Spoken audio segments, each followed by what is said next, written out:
All right, now we're at the big high tunnel. Still the 23rd of July. Here's our roll-up sides crank, and rolls this down in this case. So I'll turn it the other way. I put these sides up to keep the deer from nibbling in here because this row is pretty close to the edge. So let's take a look at it. These are all red mountains, and this section here is the ungrafted red mountains. So we're comparing the grafted plants versus the ungrafted. Got a note down there that tells me that the plants to my left are the non-grafted. These are the RST rootstock.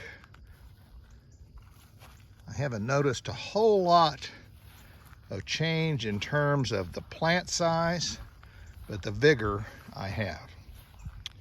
These things continue to put on. As the heat's getting them, they're doing more of this up at the top, which is not producing the big round tomato like we had in the bottoms, but still producing, and that's a heat issue. Haven't had a whole lot of trouble. Had some blossom end rot early. That's kind of gone away as these plants mature. These plants here just crank fruit out. And they've done it. These now are in the max rootstock. So there's 3 different bottoms, I should say, to these tomatoes. RST, max, and non.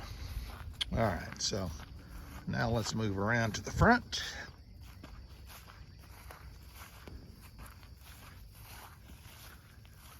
So I was in here trimming last night.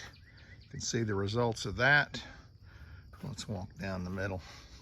Anything that's yellow and at the bottom is of no use now. So we're getting rid of it. And you'll see that's why there's so many stalks like this, fruit, and then we come up to the leaves. You only need about 12 branches at the top of the tomato plant to do all the photosynthesizing you need, so anything below that is a waste of time. Try to do this slow enough where it's not just a big blur to you. Got fans up here, which I've turned off, but they pretty much run 24/7. Over here are red deuce. These tomatoes have been prolific. They're wearing out. They're a determinate. They're going to put fruit on for so long, and then that's about it. They'll continue to do a little bit. So here's a grafted plant. Very full of vegetation. There have been some problems here with spider mites and maybe some early wilt. This is what's happening now on some of these plants. The fruit's just really little, and blossom end rot on it. It's basically worthless. 115 degrees will do that to you. And let's move over here still. These 3 rows in the middle are big Dinas, indeterminates. That's why they're all strung up. These over here are BHNs.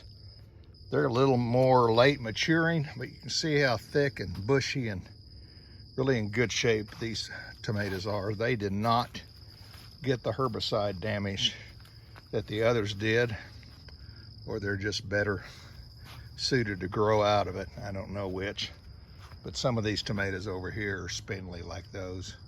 They just haven't produced like they should have. But we still got a long way to go in this growing season. These are now putting on like this one, and help shade the other greenhouse, tomatoes in the greenhouse, in a way. Still got some trimming to do here. All of this brown stuff here's got to go. These tomatoes haven't really done well. I don't even know if they're worth keeping, but they're growing, so maybe they'll decide to put some fruit on here and there. It gets a little bushy down here. Need to do some more trimming here. Down there.